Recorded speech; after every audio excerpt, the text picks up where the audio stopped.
నేడు AP cabinet సమావేశం. పోలవరం, అమరావతి నిర్మాణమే ప్రధాన అజెండా. పలు కీలక అంశాలపైన చర్చ. ఇవాళ జిందాల్తో సీఎం చంద్రబాబు భేటీ. పలు కొత్త ప్రాజెక్టులు, పెట్టుబడులపై చర్చ. రేపు హైదరాబాద్ కు ఏపీ సీఎం. నేడు సీఎం రేవంత్ రెడ్డి కీలక సమీక్ష. హౌసింగ్, ఇందిరమ్మ ఇళ్లపై అధికారులతో చర్చ. స్థలం లేని వారిపై నిర్ణయం తీసుకునే అవకాశం.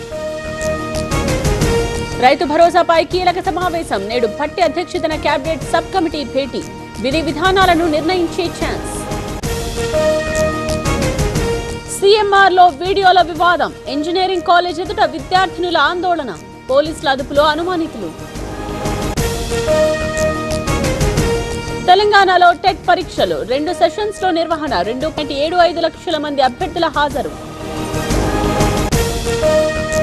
నొప్పి మాయం, సర్జరీ దూరం. మోకాలు మరియు నడుము నొప్పులను ఇకపై భరించాల్సిన అవసరం లేదు. ఆపరేషన్ లేకుండా అత్యాధునిక చికిత్స. Indo British advanced pain clinic. అధునాతన సాంకేతికతతో ఇప్పుడు బంజారా హిల్స్ తో పాటు మదీనాగూడలో.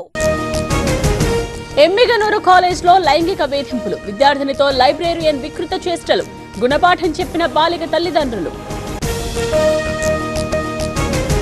గిరిజనులకు పాదరక్షలు, దుస్తులు.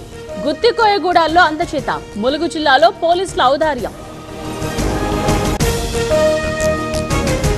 సిర్పూర్ ప్రాంతంలో పట్టుబడిన పులి. 2 రాష్ట్రాల సరిహద్దులో కొన్నాళ్లుగా టెన్షన్. 4 గంటలు శ్రమించిన రెస్క్యూ టీం. బాపట్ల జిల్లాలో భారీగా పొగమంచు. కనిపించని రోడ్లు, వాహనదారులకు తప్పని తిప్పలు.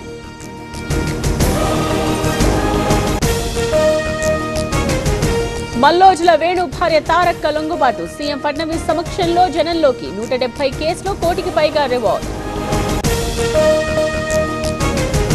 ప్రధాని మోదీని కలిసిన దిల్జిత్. చాలా విషయాలపై మాట్లాడామన్న సింగర్. 2025 గొప్పగా ఆరంభమైందని ట్వీట్.